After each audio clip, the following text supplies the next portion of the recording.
السلام عليكم ورحمة الله وبركاته. السلامة مش بس شغل ورق وتقرير وتعليمات، السلامة كمان تفكير وقيادة ونظرة مختلفة لأي خطر ممكن يحصل.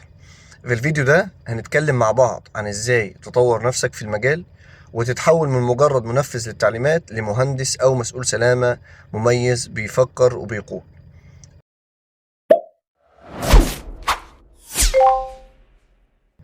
أول حاجة لازم نعرفها إن في فرق كبير بين السيفتي اوفيسر اللي بيمشي ورا الإجراءات زي ما هي، والسيفتي ثينكر بيشوف إيه اللي مش مكتوب وبيمنع الخطر قبل ما يحصل. يعني إيه تفكير؟ قبل ما أقول للعامل البس الخوذة أسأله ليه مش لابسها؟ هل مفيش مقاسه؟ هل مش مقتنع بيها؟ ولا الجو حر لدرجة إنه مش قادر يتحملها؟ التفكير بيبدأ من هنا. نقطة تانية، أنت كسيفتي انجينير أو أيا كان دورك كمسؤول سلامة، المفروض بتبقى قدوة مش بس رقيب. يعني العامل بيبص لك وبيحس انك مهتم، مش بتتصيد له عشان يغلط. القائد في السلامة هو اللي بيكسب قلوب الناس قبل ما يطبق قوانين عليهم.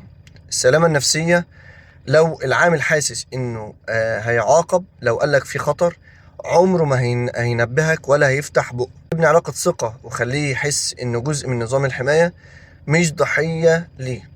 ثقافة السلامة والإجراءات، الإجراءات بتتكتب إنما الثقافة بتتزرع.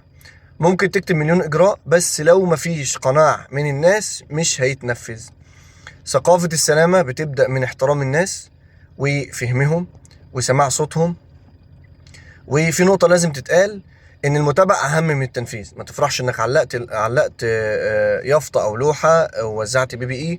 اسأل نفسك، هل الناس فهمت؟ هل فعلا بتطبق اللي اتقال؟ هل الإجراءات مناسبة للواقع؟ طب أبدأ منين؟ في خطوات عملية أو بعض الخطوات العملية.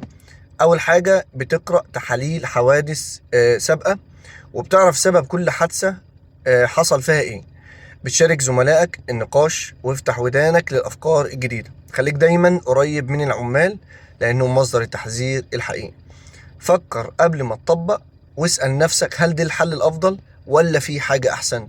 نصيحتي ليك، لو عايز تبقى شغال في مجال السلامة وتكون مميز وراجل يعتمد عليه وبيفكر صح، ما تقفش عند حدود الإجراء. وسع مداركك، افهم الناس، حط نفسك مكانهم وابدأ بنفسك.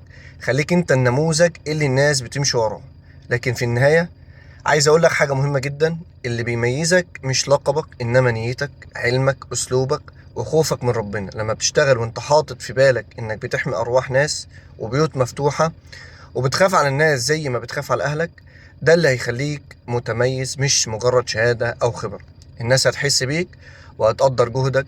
تابعوني على قناة سيفتي ستيب، ولو في اي تعليقات او اسئلة في انتظاركم. انا احمد شعبان وده قناة سيفتي ستيب. السلام عليكم.